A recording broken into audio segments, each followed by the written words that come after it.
Welcome to Rom Wills Money Matters.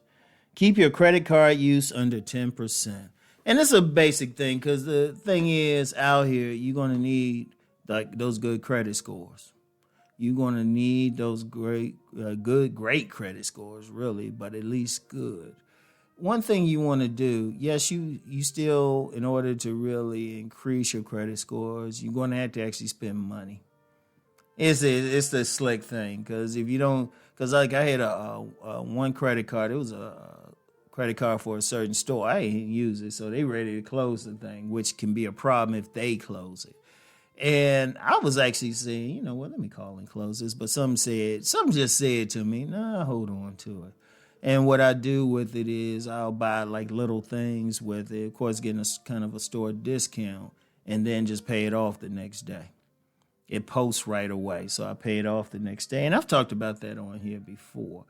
But in general, if you got it, okay, you got it. As long as it's not some emergency or something, you could just maybe get little things, maybe, get a good dinner someplace, article of clothing, but keep your credit card use under 10%.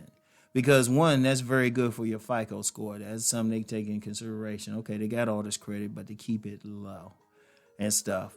And then, of course, when you spending money and everything and you pay it on time, and if you keep it low enough, you pay it in full. Pay it in full if you can keep it low enough. Unless you get some major purchase or something, you needed to get it, major purchase for something. But even then, pay it off as soon as you can. Even if you got to hold that balance for a couple months. Keep it under 10%. See, here's the thing. The way everything is set up, you pretty much have to have a credit card. It's unfortunate. It's unfortunate. Anytime to get a job in many places, you need to have good credit. It's a shame. It's a scam. No, I'm going to say it's a scam because what if somebody don't want to use a credit card, Or what if, what if they don't want to use it? But you got so many things. Because I remember this was 20 years ago. I had to open up credit just to get this condo me and my ex-wife had gotten.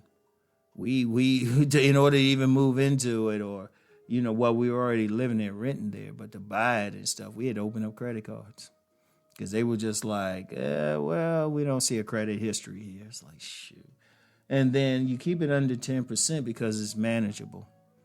It's manageable because whatever the case, and this is regardless of how much money you making, you want to, be able to pay it off. And, you don't want to pay the minimum. Always pay double the minimum. Never pay just the minimum. Never pay it unless there's no other choice. There's no other option. But you want to keep it so, like, say the minimum is like $35. You want to pay at least $70. That's very important. And just real quick, because especially if it's an interest-bearing credit card, you might pay that minimum, but then you look up and it's like, well, wait a minute, there hasn't been a change. It hasn't been a change. So you want to keep that. Because the thing is, it's very important. I was just talking with an associate, and he says his credit score is 820. And he was told that by a car dealer that his 820, and he's just a regular blue-collar worker, gets him more respect at like a car dealership than somebody making six figures. I want y'all to think about that. Gives them more respect because they're looking at that score. And that score is becoming more and more important. More and more important. So you want to like really be very smart with it. You don't want to get, if you can avoid it, you don't want to get to the point where everything's out of control. You don't want to be like, just charge it.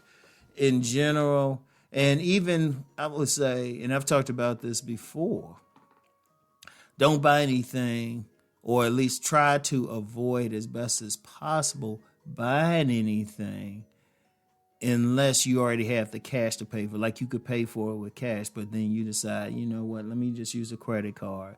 And boom, I'll just pay it off. Something like that. And a lot of people do that. That's a good way because the beauty of it is if you have the cash already, you're not going to spend over that. Now, like I said, if there's an emergency or something, you can't help that.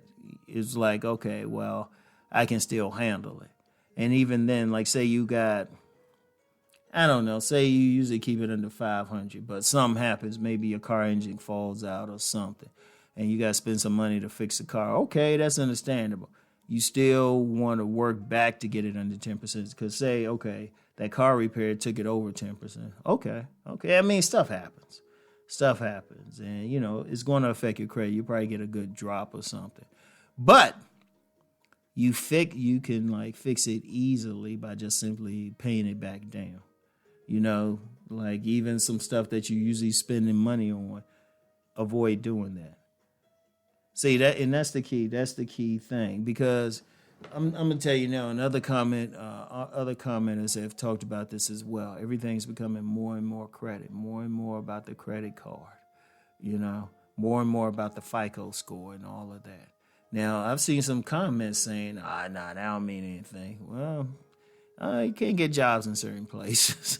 That's seriously, you can't get jobs. They looking at that FICO score to give you an apartment if you just want to rent, and definitely it's going to affect the type of house loan if you want to buy a house or something. You could probably, if you got a good FICO score, you can get a better credit rate. Because I've known of people who, especially back in the housing boom back in the day, around 2006 and everything, you had people who had jacked up credit getting homes, and then they couldn't pay them off, and there was the problem, So you want to have that because it gives you leverage and everything, and it's totally under your control. Because even when people might talk about credit repair or something like that, there's some things that you still gonna have trouble with.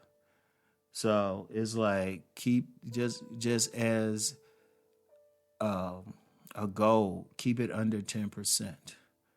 Keep it under 10%. This is very key for you. All right. So, yeah. And that's some money management for you. Unless you got to get some buffalo wings somewhere. But anyway, that's all I have for today. So in order to keep that credit card and, pay that credit card bill, you know what we got to do. Let's go make that money.